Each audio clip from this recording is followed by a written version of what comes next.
80കളിൽ കേരളത്തിലെ വോളിബോൾ കോർട്ടുകളിൽ എങ്ങും മുഴങ്ങിക്കേട്ടൊരു പേരുണ്ട്. നിലം കുഴിക്കുന്ന സർവുകളിലൂടെ കോർട്ടിൽ മാജിക് തീർത്തൊരു 10ാം നമ്പറുകാരൻ, തേവര ജോണി എന്ന PO ജോണി. കേരളത്തിലെ വോളിബോൾ പ്രേമികൾക്ക് അന്നും ഇന്നും മറക്കാൻ കഴിയില്ല കോർട്ടിലേക്കുള്ള ജോണിയുടെ ആ വരവ്.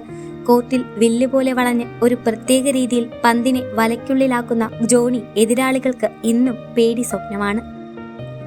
വോളിബോൾ ടൂർണമെന്റുകൾ സജീവമായിരുന്ന പശ്ചിമ കൊച്ചി, കോതാട്, പിഴല, വരാപ്പുഴ, മൊറായി തുടങ്ങി കൊച്ചിയുടെ നാനാഭാഗങ്ങളിൽ സൂപ്പർ താരമായിരുന്നു ജോണി.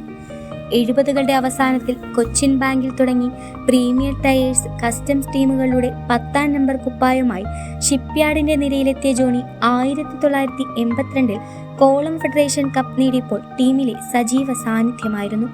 1981-84 ദേശീയ ചാമ്പ്യൻഷിപ്പിൽ 2ാം സ്ഥാനക്കാരനായ കേരള ടീമിലും ജോണി ഉണ്ടായിരുന്നു. കൊച്ചിൻ ഷിപ്പ്യാർഡിലെ വോളിബോൾ ടീം ഇല്ലാതായപ്പോഴും ജോണി കളി നിർത്തിയിരുന്നില്ല.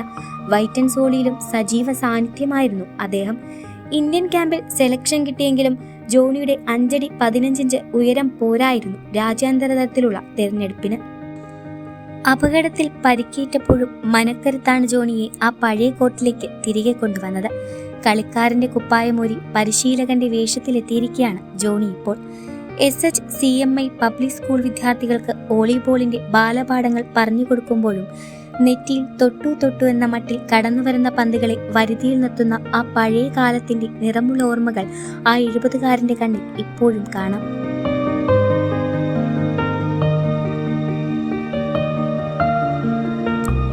കേരളത്തിലെ വോളിബോൾ ചരിത്രത്തിൽ സുവർണ്ണ ലിപികൾ കൊണ്ട് എഴുതപ്പെട്ടു കഴിഞ്ഞു തേവരക്കാരൻ ജോണിയുടെ പേര്.